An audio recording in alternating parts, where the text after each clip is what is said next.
अभिवादन स्वीकार कीजिए ब्रजेश मिश्रा का। और आप ये देख रहे हैं खास प्रसारण भारत समाचार पर। बहनों भाइयों, इस देश में मिनी क्रांति हुई है। इस देश में जो संपूर्ण विपक्ष मिलकर सरकार से नहीं करवा पाया, वो मुट्ठी भर बच्चों ने इस देश में सरकार को वो काम करा लिया। जेन जी जीत गए और प्रधान जी हार गए। लेकिन ये अविश्वसनीय और ये असाधारण काम हुआ कैसे? इसके पीछे की योजनाएं क्या थी और किस प्रकार इस आंदोलन को सफल बनाया गया, इस बारे में आज पूरी बात करेंगे और पूरी चर्चा करेंगे। बहनों भाइयों, आज मैं आपको उस मशहूर शख्सियत से मिलाना चाहता हूं जो इस जेन जी क्रांति के मुख्य वार्ताकार हैं। इस देश में, जैसा कि मैं अभी पहले भी कह रहा था, देश ने बहुत से आंदोलन देखे, लेकिन जेन जी का इस आंदोलन को जो जंतर मंतर पर हुआ, देश ने इस असाधारण आंदोलन को शायद कभी नहीं देखा। ये इकलौता ऐसा आंदोलन था जो बहुत क्रिएटिव भी था। ये इकलौता ऐसा आंदोलन था जिसकी धमक सिर्फ डिजिटल भी नहीं थी, जमीन पर भी थी। ऐसा प्रतीत हो रहा था कि सरकार इनकी मांगों पर मानने के लिए तैयार नहीं है। सरकार ने जो जेस्चर दिखाए थे वो बातचीत वाले जेस्चर नहीं थे, वो लाठी के जेस्चर थे। लेकिन इस पूरे संग्राम को संवाद के जरिए समाधान में कैसे बदला गया और वो कौन सी परिस्थितियां थीं जिनकी वजह से धर्मेंद्र प्रधान को इस्तीफा देना पड़ा, इस पूरी योजना जून 2026 जब से इस कॉकरोच जनता पार्टी का जन्म हुआ और जिस दिन धर्मेंद्र प्रधान का इस्तीफा, इन दिनों की पिछले 2 महीनों में इस देश के भीतर जो क्रांतिकारी बदलाव आए हैं, इसके बारे में हम आज खुली चर्चा करेंगे आशुतोष रांका से। आशुतोष जी कॉकरोच जनता पार्टी के मुख्य वार्ताकार हैं और राष्ट्रीय प्रवक्ता भी हैं और बेहद काबिल और बहुत पढ़े लिखे युवा हैं। इन्होंने आईआईटी कानपुर से डिग्री हासिल की और लंदन स्कूल ऑफ इकोनॉमिक्स से पब्लिक एडमिनिस्ट्रेशन का कोर्स किया हुआ है। आशुतोष ही वो चेहरा हैं जो मुख्य वार्ताकार रहे और जिन्होंने भारत की सरकार के साथ आंख में आंख डालकर इस मुद्दे पर बात की, संवाद किया, समाधान तलाशा और धर्मेंद्र प्रधान का इस्तीफा लेकर आए। आगे की पूरी बातचीत में हम रांका से ये जानेंगे कि यह आंदोलन कैसे खड़ा हुआ, इस आंदोलन की भूमिका क्या थी, इसका प्रतिफल क्या है और आगे आने वाले वक्त में इनकी भूमिका क्या होगी। आशुतोष जी, मैं आपका बहुत स्वागत करता हूं और आपको बहुत बधाई देता हूं, आपको और आपकी टीम को, कि आपने एक असाधारण उपलब्धि को हासिल किया। कैसे किया आपने ये? बहुत बहुत धन्यवाद ब्रजेश जी। और मेरे को लगता है कि ये हमने हासिल नहीं किया है, ये जीत इस देश के युवाओं की जीत है। ये पूरी तरह से युवाओं द्वारा चलाया गया आंदोलन है। देखिए, हमारे तो बैकग्राउंड सबको पता है। 2 महीने पहले तक हम लोग सब बहुत अलग-अलग दुनिया में व्यस्त थे। दीप के वहाँ पर जॉब ढूँढ रहा था, मैं जयपुर में अपने अलग एक्टिविज़्म में बिज़ी था, सौरभ अपने जर्नलिज़्म का काम कर रहा था। लेकिन पिछले 2 महीने में जिस तरह से युवा अपने आप से संगठित हुए हैं, सारी फ्रस्ट्रेशन, सारी डिसअपॉइंटमेंट, सारी एंगर जो चैनलाइज़ हुई है एक आंदोलन के प्रति, मुझे लगता है उससे ये बदलाव आया है और उससे ये इस तरह की जीत हमें हासिल हुई है। क्योंकि आप समझ सकते हैं ये सरकार किस प्रकार की है, ये सरकार कितना बातचीत में यकीन रखती है। लेकिन उस सरकार को हम लोग झुका पाए तो वो सिर्फ़ इसलिए क्योंकि पूरे का पूरा देश और हमारा पूरा युवा इस आंदोलन के पीछे कहीं न कहीं लग गया था। इस आंदोलन की भूमिका आप लोगों ने कब तय की, कि आपको ये कब लगा कि ये ऑनलाइन जो ये एक हंसी मजाक का और एक मीम्स का जो केंद्र बिंदु था, कॉकरोच जनता पार्टी एक online political campaign, social media campaign थी, इसको ज़मीन पर उतारने का आप लोगों ने कब सोचा? एग्ज़ैक्ट डेट तो ब्रजेश जी अब मेरे को क्या ही बताऊँ, लेकिन मोटा-मोटा इसमें आइडिया ये था कि 15 मई के अराउंड ये अकाउंट बना है। 15 मई से लगभग 25 से 30 मई तक इस बारे में सारी चीज़ें जो जो थी वो सोशली चल रही थी, डिजिटली चल रही थी। लेकिन 30 मई के आसपास कहीं न कहीं हम लोगों को लगा कि अब वक़्त आ गया है कि इसको धरातल पे उतारें, क्योंकि उसी वक़्त के अराउंड नीट का जो पेपर लीक का मुद्दा था वो काफ़ी तूल पकड़ा था और हमें समझ में आ गया था कि पेपर लीक बहुत बड़ा मुद्दा है। काफ़ी करोड़ों युवाओं का भविष्य सीधे इस पेपर लीक के मुद्दे से जुड़ा हुआ है। तो 25 से 30 मई के बीच में हम लोगों ने निर्णय लिया कि अब दीप के इंडिया आएगा और इसको फिर धरातल पे उतारेंगे और फिर देखेंगे कि ज़मीन पर कॉकरोचेस कैसे लड़ते हैं। अच्छा, पहला झटका आप लोगों को लगा था, जितना मुझे याद है, जब आपके सोशल मीडिया प्लेटफॉर्म्स पर बैन लगाया गया था और आप लोगों पर ये इल्ज़ाम थे कि आप लोग विदेशी हाथों में खेल रहे हैं, और ऐसा कह के आपके कई सोशल मीडिया प्लेटफॉर्म बंद कराए गए थे। तब मनोबल टूटा था, कमज़ोर हुआ था? नहीं, बिल्कुल नहीं। हमारे पास खोने के लिए तो कुछ था ही नहीं कभी। हमारे पास तो हमारी नौकरियाँ जो हम छोड़ चुके हैं, जो हम वापस ले सकते हैं। दीप के यूएस रुक सकता था, सौरभ अपना काम कर ही रहा था, तो हमारे पास कभी कुछ खोने के लिए था ही नहीं। इस आंदोलन ने पहले दिन से जो-जो हासिल किया है, हर बीते हुए दिन के साथ, वो अपने आप में ऐतिहासिक है। अगर आप कुछ दिनों में करोड़ों युवाओं की इमेजिनेशन कैप्चर कर पा रहे हैं, उनको लग रहा है कि आप सही मुद्दे उठा रहे हैं, तो वो अपने आप में एक बहुत बड़ी जीत थी। और इस सरकार की बहुत ही प्लेबुक, मतलब डिफाइंड प्लेबुक है ब्रजेश जी, जिसमें वो लोग पहले आपको जो है इस तरह से कुचलने की कोशिश करेंगे, जो उन्होंने हमारा अकाउंट बैन करने के लिए किया। फिर वो आपको जो है दबाने की कोशिश करेंगे। हमारे इंडिविजुअल अटैक्स हुए, हमें पाकिस्तानी बोला गया, एंटी नेशनल बोला गया, गद्दार बोला गया। जब वो नहीं हुआ तो फिर उन्होंने मारपीट शुरू की। दीप के पर जयपुर में हमला हुआ, इंक फेंकी गई, हमारे वॉलंटियर्स के साथ मारपीट हुई, और फाइनली हमें उसका जीत नहीं, हासिल हुई। तो वो दीपके जो के साथ गांधी तो जी मैंने कहते देखा थे कि जयपुर में मारपीट भी हुई थी।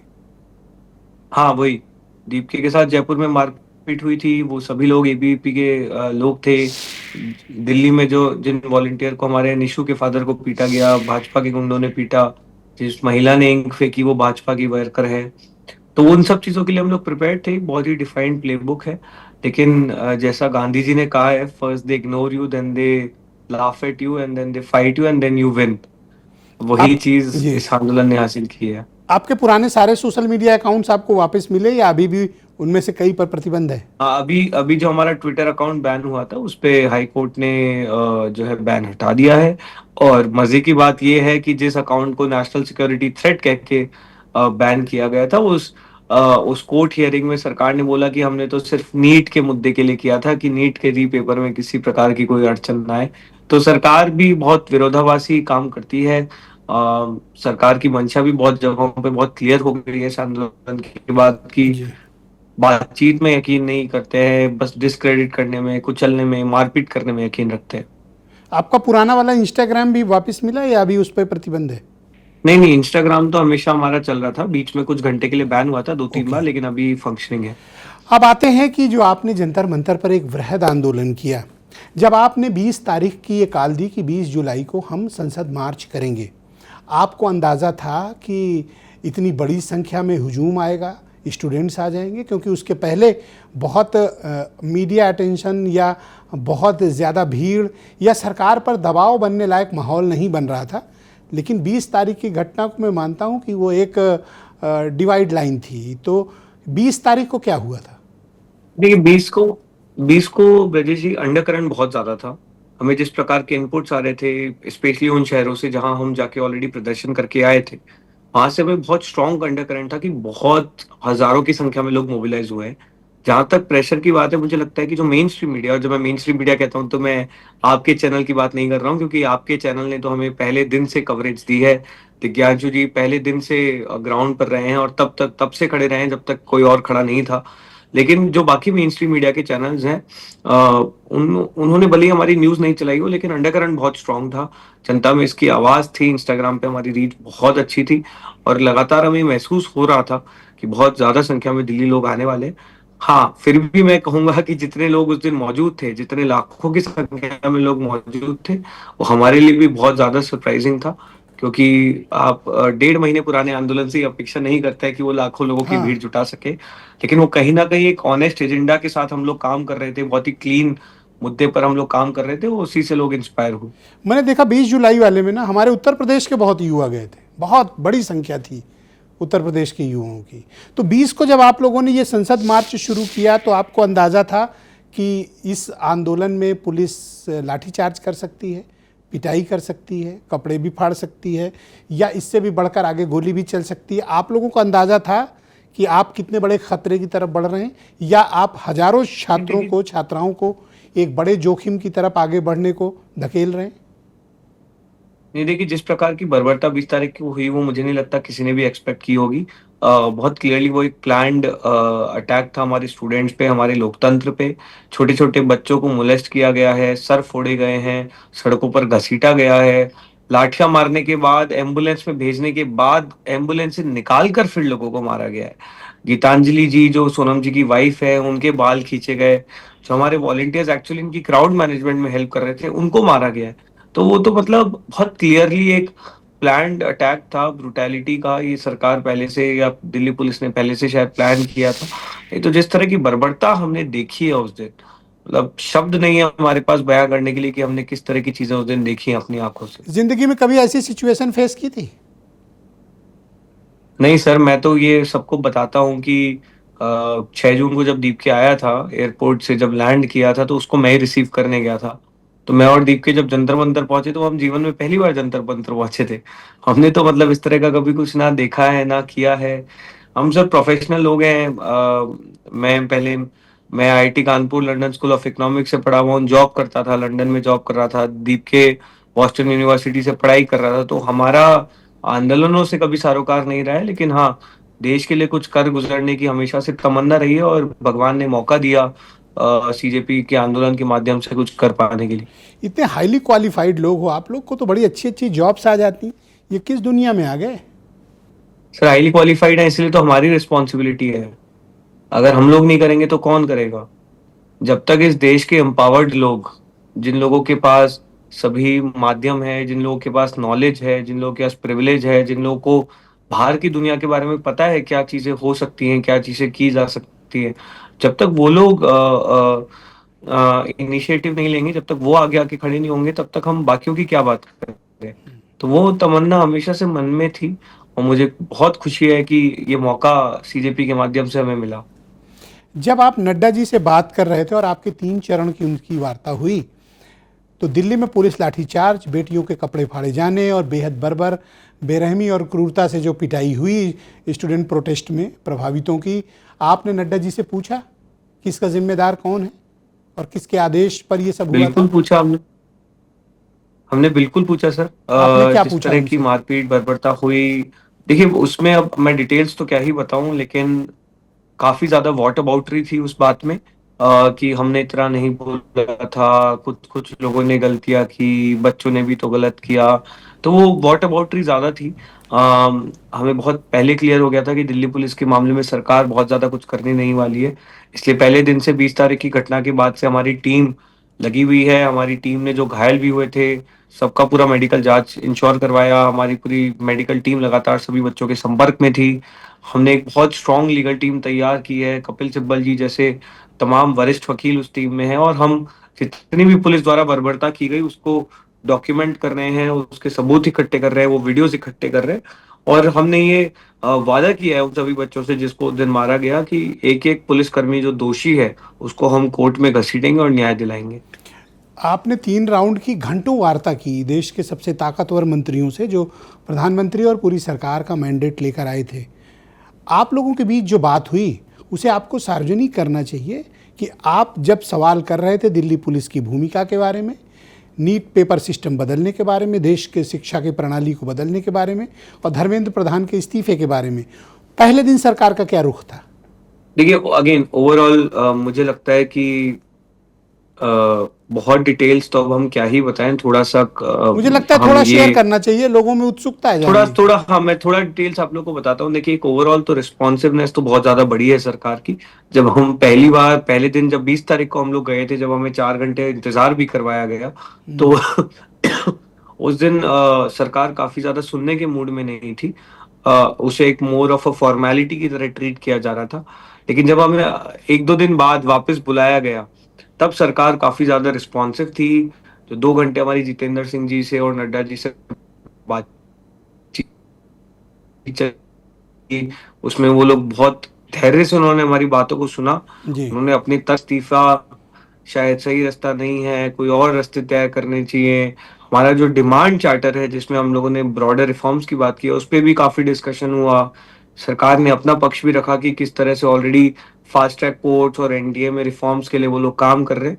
तो काफी सारा डिस्कशन हुआ, लेकिन थ्रू आउट में हम लोगों ने ये बहुत साफ किया था कि धर्मेंद्र प्रधान का इस्तीफा एक नॉन नेगोशिएबल डिमांड है, क्योंकि वो सीधे तौर पर जिम्मेदार है उन 21 बच्चों के लिए जिन्होंने सुसाइड कर ली। वो सीधे तौर पर जिम्मेदार है उन लाखों करोड़ों बच्चों के लिए जिनका फ्यूचर कहीं ना कहीं बर्बाद हुआ है। और उनको जिम्मेदारी लेनी होगी और उनको इस्तीफा देना होगा। ये एक नॉन नेगोशिएबल डिमांड है, ये हमने पहले दिन से क्लियर कर दिया था। आप लाखों बच्चों के प्रतिनिधि बनकर गए थे और आप नड्डा जी और जितेंद्र सिंह से बात कर रहे थे।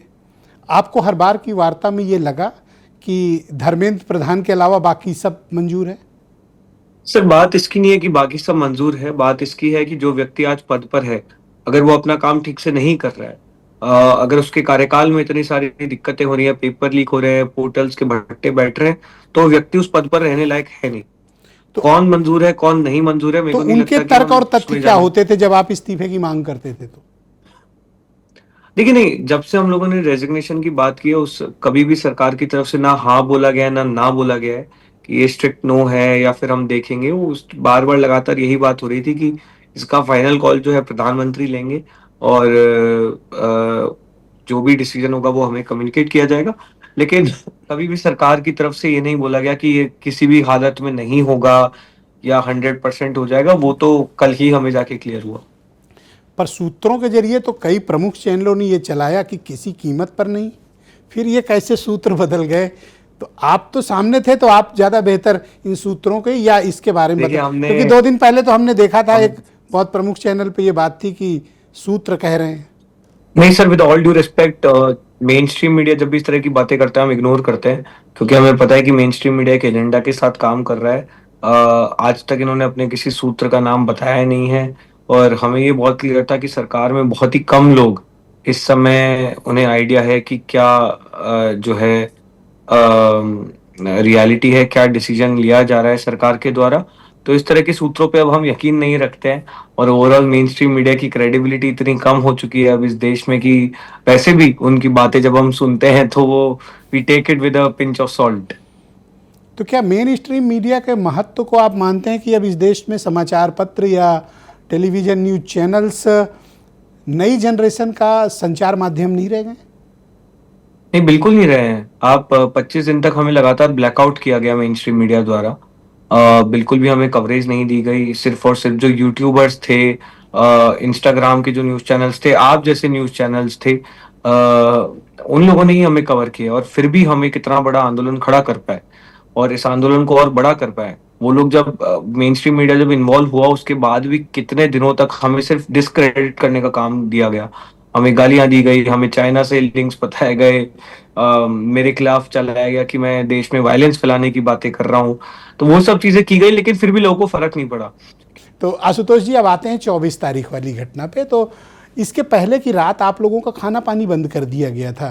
क्या हुआ था? क्या आप लोग के पास वाकई फूड शॉर्टेज थी? आप लोगों ने अपील जारी की थी? क्या हुआ था? नहीं, हाँ, ये मतलब लगातार लास्ट 2-3 दिन से दिल्ली पुलिस की तरफ से बहुत छोटी छोटी चीजों पे परेशान किया जा रहा था। हमारे कई प्रोटेस्टर्स जो प्रोटेस्ट खत्म करके घर जा रहे थे उनको रोक रहे हैं, जो आने की कोशिश कर रहे हैं उनको रोक रहे हैं, सबको डिटेन करके ले जा रहे हैं। कुछ हमारे वॉलंटियर्स निजामुद्दीन से खाना के पैकेट्स लेकर आए थे, उनको बिना बात के पुलिस स्टेशन में बिठा दिया, 4-5 घंटे तक बिठाए रखा, खाना जब्त कर लिया।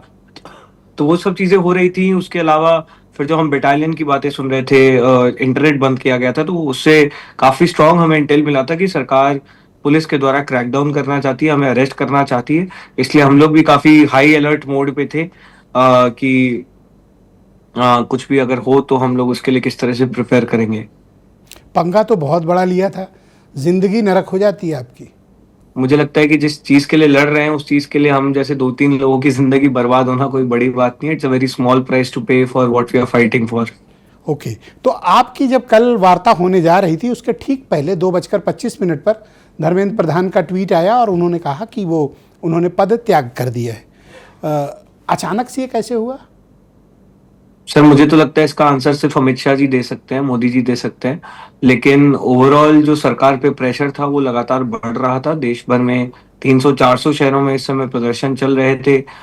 जंतर मंतर से भीड़ कम होने का नाम नहीं ले रही थी और हमें पता था कि सैटरडे और संडे को भीड़ और ज्यादा बढ़ने वाली है। अ, सबसे जरूरी बात सर, जनता का मूड, ना सिर्फ वो लोग जो सीजेपी के सपोर्टर्स हैं या प्रोटेस्ट कर रहे हैं, बट ओवरऑल जनता का मूड बहुत साफ था कि धर्मेंद्र प्रधान जी को इस्तीफा देना चाहिए और उन्हें बर्खास्त किया जाना चाहिए। और देर से ही सही, लेकिन मुझे लगता है कि वो इनपुट सरकार तक पहुंचा और उन्होंने सही समय पर प्रधान को हटा दिया। आपने देखा होगा कि इस वक्त धर्मेंद्र प्रधान के महिमा मंडन की एक पूरी श्रृंखला चल रही है, सीरीज चल रही है। अब आपको क्या महसूस होता है जब आप वो महिमा मंडन के ट्वीट्स या फेसबुक पोस्ट पढ़ते हैं तो? सर ज्यादा कुछ महसूस नहीं होता है ऑनेस्टली, क्योंकि जयपुर में जिन गुंडों ने दीपिका को मारा, उसको पीटा, थप्पड़ मारा, वो सब एबीपी के गुंडे थे और उनको जब जेल से मिली तब भी उन सबका महिमा मंडन हुआ था। जिन बच्चों को, जिन लड़कों ने निशु के पापा को हमारी साइट पे सर फोड़ा था, उसका जब वो लोग बाहर निकले तो उनका महिमा मंडन हुआ। जिस महिला ने दीपिका पर इंक फेंकी थी, जब वो बाहर निकली तो उनका महिमा मंडन हुआ। तो ये एक मोडिस ऑपरेंडी है राइट विंग की। राइट विंग में गुंडागर्दी करने को सेलिब्रेट किया जाता है। आप जितनी ज्यादा गुंडागर्दी कर सकते हैं, जितनी ज्यादा मारपीट कर सकते हैं, जितना ज्यादा हुड़दंग मचा सकते हैं, उतने आप बड़े नेता बनने की काबिलियत रखते हैं राइट विंग में, और वही चीज ये लोग करते हैं। वही कल्चर ऊपर भी है, वही कल्चर नीचे भी है। तो कल जब आपके अंतिम चरण की और समाधान वाली वार्ता हुई, जब आप और नड्डा जी और सौरभ और जितेंद्र सिंह बैठे, तो कल आप लोगों ने किन किन बिंदुओं पर फिर चर्चा की और सरकार का हमारी रुख क्या मोस्टली था? डिमांड जो हमारा, क्योंकि प्रधान जी का इस्तीफा ऑलरेडी हो चुका था, तो हमारा ज्यादातर डिस्कशन जो लीगल केसेस हैं उसको लेकर था और कॉम्पनसेशन को लेकर था। लीगल केसेस में क्योंकि बहुत सारी टेक्निकलिटीज होती है, तो उसमें थोड़ा सा समय लगा अलाइन करने में कि क्या चीजें सरकार को मंजूर है, और कॉम्पनसेशन पे भी अलाइन करने में समय लगा कि कितना, मतलब कहाँ और कैसे इस चीज को अलाइन किया जाए। उसके बाद मोस्टली जो जॉइंट प्रेस कॉन्फ्रेंस थी उसकी हम लोगों ने तैयारी की कि किस तरह से एक रेस्पेक्टफुल इन्वायरमेंट में दोनों पक्ष अपनी बात रखें, और लगे कि इस तरह से एक अलाइनमेंट रीच कर लिया गया है, एक एग्रीमेंट रीच कर लिया गया है। तो फिर उसकी प्रेप में हमने थोड़ा सा समय दिया। तो ये आप श्योर हो कि सारी एफआईआर क्वैश हो जाएंगी? Are you sure? देखिए, सरकार ने तो यही वादा किया है। जेपी नड्डा जी ने ऑन रिकॉर्ड आके ये चीज बोली है, ट्वीट भी इस बारे में की है उन्होंने, कि जो भी अभी एफआईआर इस मुद्दे पर की गई है उन्हें विड्रॉ किया जाएगा और फ्यूचर में भी कोई इस मुद्दे पर एफआईआर नहीं होगी। Any action against Delhi police, ये आप लोगों की डिमांड थी, उसका क्या हुआ? वो तो हम लोगों ने बहुत क्लियर किया ही है कि सरकार को भी हमने इस बारे में बताया, लेकिन मुझे लगता नहीं है कि सरकार की तरफ से इस बारे में कोई एक्शन होगा। लेकिन हमने बहुत क्लियरली इस चीज को रखा है कि हम पर्सनली एक एक पुलिसकर्मी जिसने अपनी हदें लांगी है उनको कोर्ट में घसीटेंगे। आशुतोष जी, व्हाट नेक्स्ट?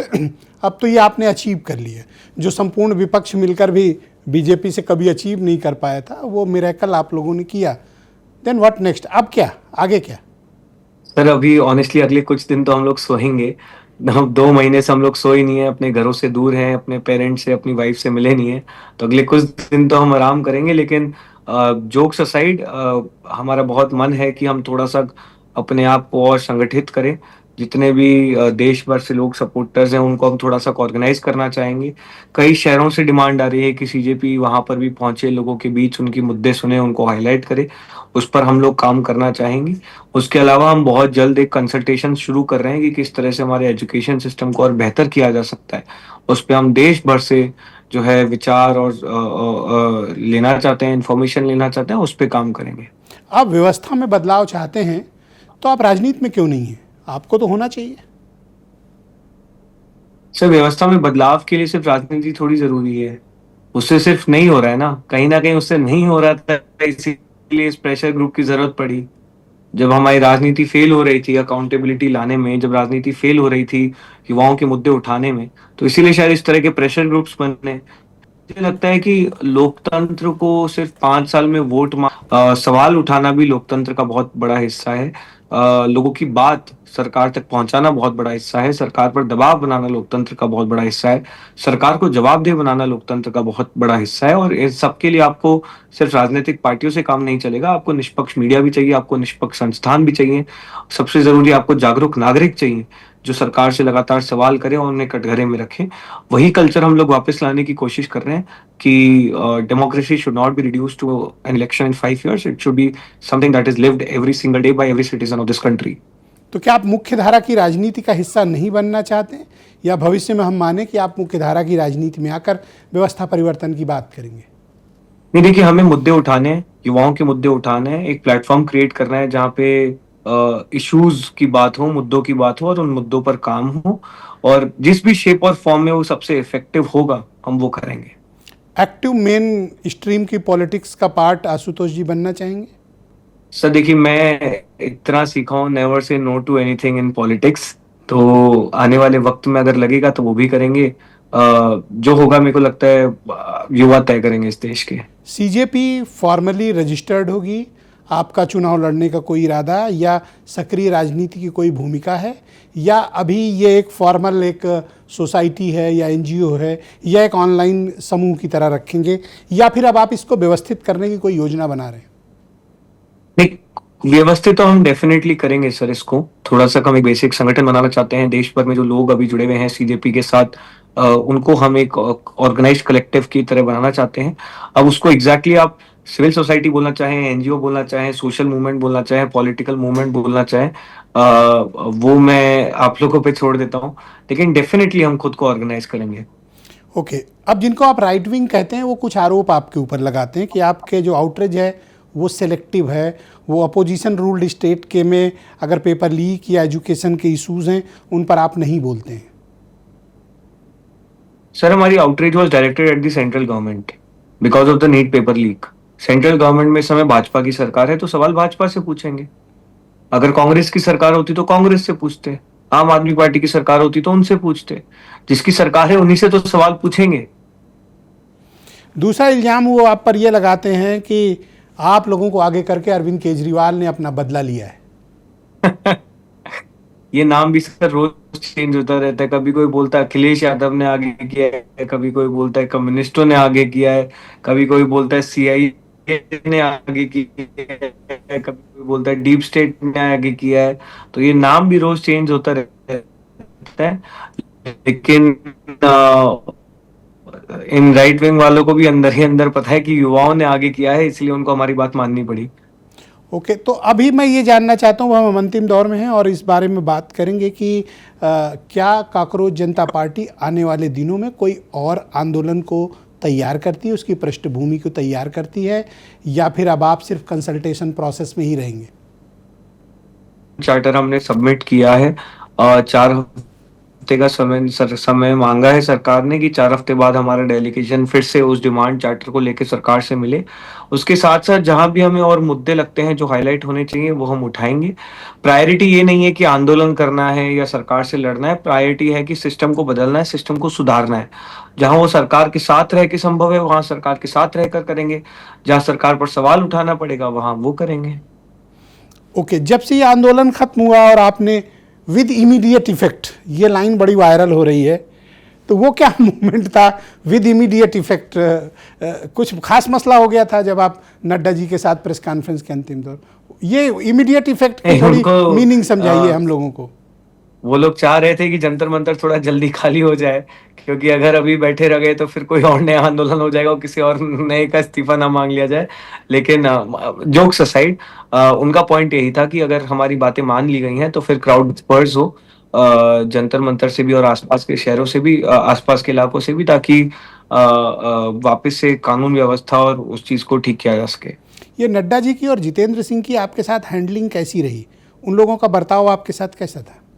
नहीं सर, इन ऑल फेयरनेस काफी रिस्पेक्टफुल डिस्कशन था और उन्होंने हमारी बातें काफी सही से सुनी, रीजनेबल बातें हुई और उनकी भी जो बातें थी वो काफी रीजनेबल और लॉजिकल थी और हमारी बातों को भी उन्होंने सुना। इस बारे में तो मैं फुल उनको क्रेडिट देना चाहूंगा कि हमें कभी भी ऐसा नहीं लगा कि वो लोग बहुत बड़े लोग हैं और हम बहुत छोटे लोग हैं। उन्होंने काफी एज इक्वल्स हमारी बात सुनी। ओके, अब लोग ये जानना चाहते हैं कि सोनम वांगचुक जी का क्या होगा? अभी वो हॉस्पिटल में हैं, कब तक बाहर आएंगे, कब तक डिस्चार्ज होंगे, और वो क्या आपके आंदोलन का हिस्सा हैं या आप और वो अब अलग रास्ते पर हैं? नहीं sir, Sonam sir has been our guiding light, he has been our mentor. उनके 25 दिनों के जो अनशन ने इस देश को जगा दिया, इस देश के युवाओं को सड़कों पर आने के लिए मजबूर कर दिया, उन्हें जागरूक बनाया, उन्हें लड़ना सिखाया। तो सोनम सर ने तो इस आंदोलन के लिए जितना किया है, मुझे नहीं लगता कि आज तक किसी ने भी किसी प्रकार का इस तरह से योगदान दिया है युवाओं के लिए। तो उनके लिए हम बहुत ज्यादा शुक्रगुजार हैं। सोनम सर अभी भी ऑब्वियसली आप समझ सकते हैं 26 दिन अगर कोई भूख हड़ताल करते हैं तो तबीयत ठीक होने में थोड़ा समय लगता है, तो ही स्टिल रिकवरिंग, लेकिन हमें बहुत उम्मीद है कि बहुत जल्द आप उनको वापस पब्लिक लाइफ में देखेंगे। आपके और उनके बीच कोई मतभेद? नहीं सर, कोई मतभेद नहीं। बहुत कॉर्डियल रिलेशंस हैं, हम उनको, he has been our hero for last 15-16 years. तो मतभेद का तो कोई सवाल ही नहीं उठता। He has been our guiding light, and हम उनके स्वास्थ्य को लेकर बहुत चिंतित थे। कई समय से हम उनको बोल रहे थे कि आप अपनी भूख हड़ताल खत्म कर दिए, क्योंकि 59 साल के व्यक्ति हैं, 10-11 किलो वजन लूज कर चुके थे। तो वो बिल्कुल से उस बात पे हमारी सर से बहुत बहस होती थी, सर से डांट भी खाते थे कि तुम लोग क्यों बोल रहे हो, सरकार क्यों नहीं आके बात कर रही है। तो वो सब होता था, लेकिन बहुत बहुत हम लोग खुद को खुशनसीब मानते हैं कि Sonam sir led this movement. तो वो जब डिस्चार्ज होकर आएंगे तो आप लोगों की फॉर्मल मीटिंग्स होंगी उनके साथ, आप उन्हें सारी बिल्कुल होगी सर, बातों से अवगत कराएंगे? बिल्कुल होगी, बिल्कुल ओके। बिल्कुल होगा सर। क्या मैं ये मानूं कि सोनम वांगचुक आपके अन्ना हजारे हैं और आप नए अरविंद केजरीवाल हैं? सर ये टर्म्स तो मैं क्या ही यूज करूं, लेकिन हमें ये पता है कि इस जनरेशन को जगाने का काम कॉकरोच जनता पार्टी ने जरूर किया है। मैं आपको बधाई और शुभकामनाएं देता हूं। आपने इस देश में हमारी नई पीढ़ी में जो क्रांतिकारी परिवर्तन किया, आप उसके मुख्य वार्ताकार और वाहक थे। मैं आपको इस आंदोलन की सफलता की बहुत शुभकामनाएं देता हूं और ये उम्मीद करता हूं कि हम और आप किसी दिन आमने सामने बैठकर बाकी विषयों पर विस्तृत चर्चा करेंगे। आशुतोष जी, मैं आपका बहुत आभार प्रकट करता हूं और आपको बहुत धन्यवाद देता हूं। हमारे दर्शकों के लिए आपने समय निकाला, बहुत शुक्रिया आशुतोष जी। आपके जितने भी सवाल हो सकते थे, मैंने राका जी से सारे सवाल रखे। वो एक काबिल पढ़े लिखे युवा हैं और भारत की सरकार से जब बात हो रही थी वो उसके मुख्य वार्ताकार थे। ये बहुत यंग एज लोग हैं, लेकिन इनके आत्मविश्वास और इनके मुद्दों ने सरकार को हिला दिया। आज के लिए बस इतना ही। शुक्रिया, धन्यवाद, नमस्कार।